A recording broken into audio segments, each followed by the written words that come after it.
Hey everyone, and welcome to another one of my videos. As usual, if you like what you see and you love what you hear, please be sure to like and subscribe to my channel so we can enlighten some more people on how to use Revit.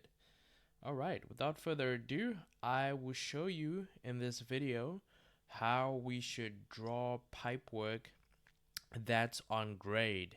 And that's something that doesn't come too easy to most people. It gets a bit complicated, obviously, with drawing pipework on grade. But if you follow a few simple steps, you should be able to navigate your way through this. And I will assume you've watched a couple of my earlier videos. I don't have to go too much into detail about how to draw sanitary pipes to start off with. So without further ado, as I always mention, you want to make sure you select the correct work set. So if you do have work sets in your model, if you work for a multidisciplinary company, you want to make sure you're working in the hydraulics work set by clicking on this drop down and clicking the relevant work set. To draw my pipe, I'll use my keyboard shortcut PI. I see my crosshairs show up. I can see I'm already in PVC sanitary pipe.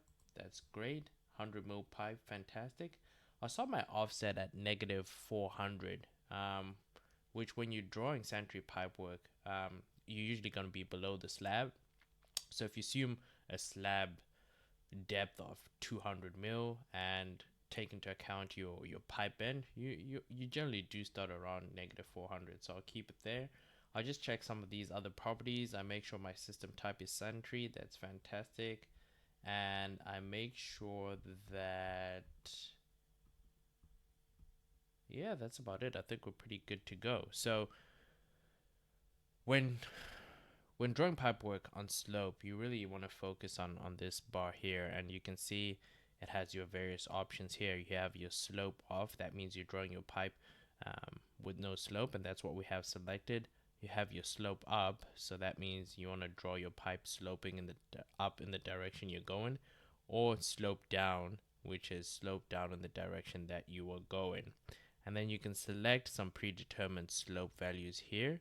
Can't click on that drop down because I can't have slope off selected, but if I click slope up, then that drop down becomes active, and you can see it's quoted in percentages, and it's a pretty easy conversion if you want to do it. If you're used to stating slopes in 1 to 100, 1 to 200, there's an easy way to convert those, but we won't dwell too much on that.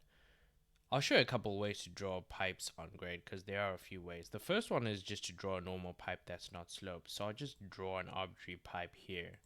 And if I select on it, you can see it starts off at -400 and it ends at -400. So there's no slope there.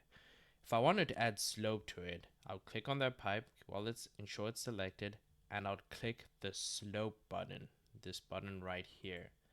And select my desired slope value, 1% or 1 is to 100, and you can see the arrow there. The arrow always points towards the side that's going to be highest. So this side, the right side, is going to be my highest point, and I'm going to slope at 1% down towards the left hand side. Let's just click that and see what that gives us.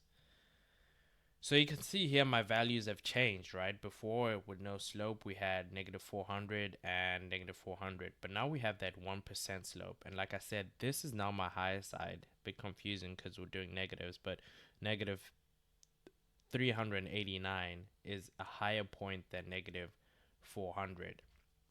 If I wanted to switch the direction in which this pipe slopes, I can click this middle 1% and just simply add a negative there and click enter.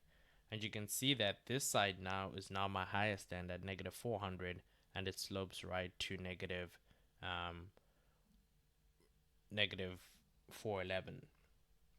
Okay, so that's one way of drawing pipe. I'll draw another pipe just parallel to this one, so I can click while that's selected. I'll click CS on my keyboard, which stands for create similar, and that just inherits all the characteristics of the pipe we just drew. So -400 offset, 100 mil diameter, PVC pipe, sanitary system, fantastic. So I'll draw it at the same length, but this time I want to slope it down. Alright, I want the left hand side to be my high end, and I want to slope it by the same slope. Right, so if I click here and I draw my pipe, same length, I should have a pipe that starts at -400 and ends at -411, which is exactly the same as this pipe here, except we just use two different approaches. For this one, we've retrospectively added our slope, whereas on this one here, we've drawn our slope from the very start. That's a very basic introduction to adding slope to your pipework. It gets a bit more complicated when you have to draw different branches that branch off these pipes and a whole connected network. That becomes a bit more intensive, and I'll show you how to do that in my next videos. Be sure to check out my channel for when that drops. I appreciate you watching this video, and good luck on your Revit journey.